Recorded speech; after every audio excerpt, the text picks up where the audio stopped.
Hey, welcome back, y'all. So I ordered this little relay controlled fuse block off of Amazon. It looked way bigger in the pictures. That's what she said. Anyway, this thing is way smaller than I thought it was, as you can tell. Anyway.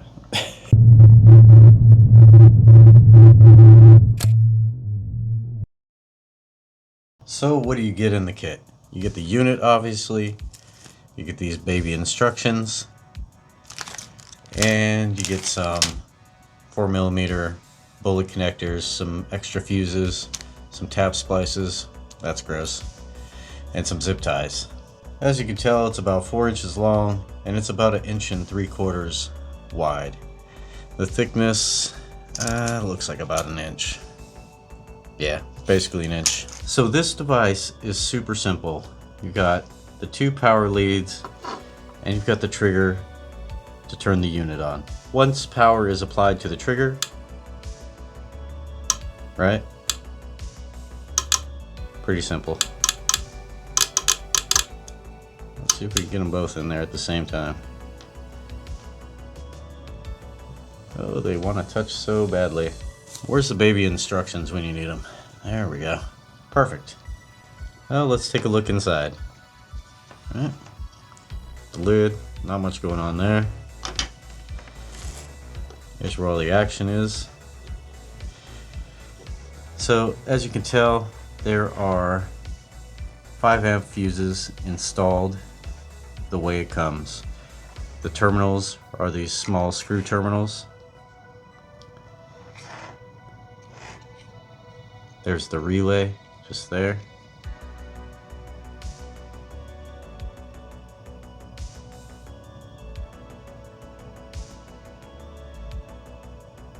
The board looks pretty well made.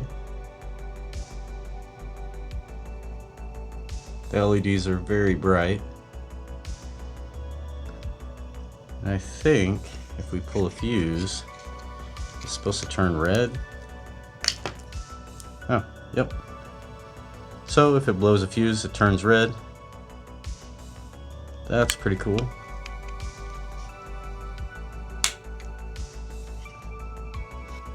This is designed, I think, primarily for motorcycles. That's why it's so small.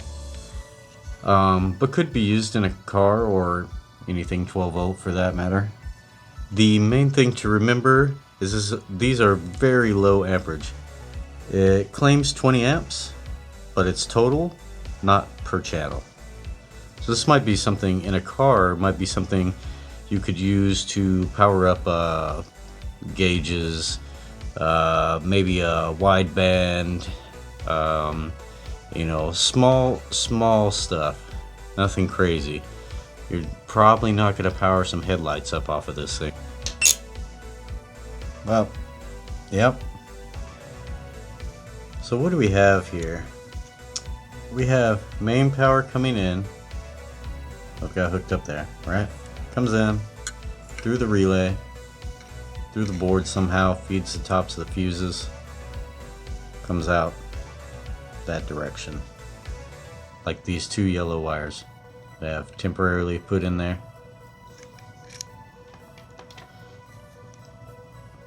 But it's not a bad little unit. Turn it back on. Overall, I'd say it's kind of cool.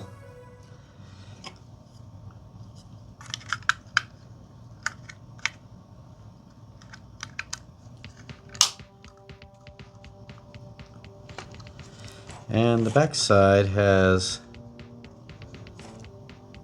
these little, let me see if we can see it. These areas where I'm assuming that's made for a zip tie to pass through. Be able to zip tie to that to something. So I found something I don't really like. Check this out.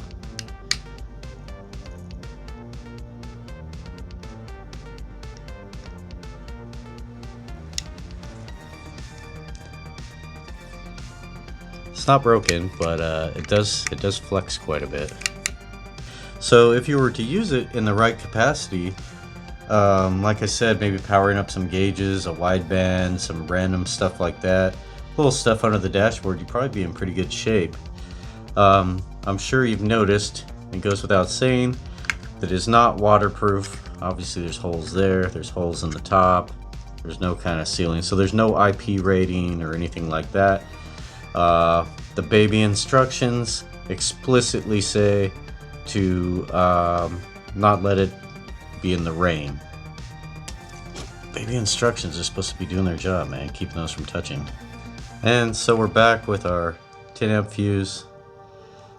Sorry, it's a tall guy. Still plugs in fine. Let's see what happens.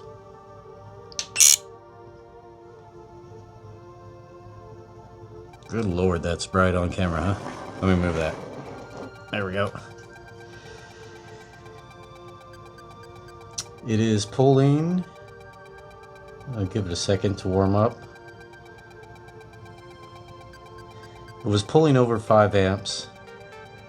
Now we're coming down to 4.953, I think is where we're going to stop. 70 watts. It's at 14.3 volts, so. But yeah, it's probably definitely not designed for a headlight. I'm super curious about the voltage drop on this thing now.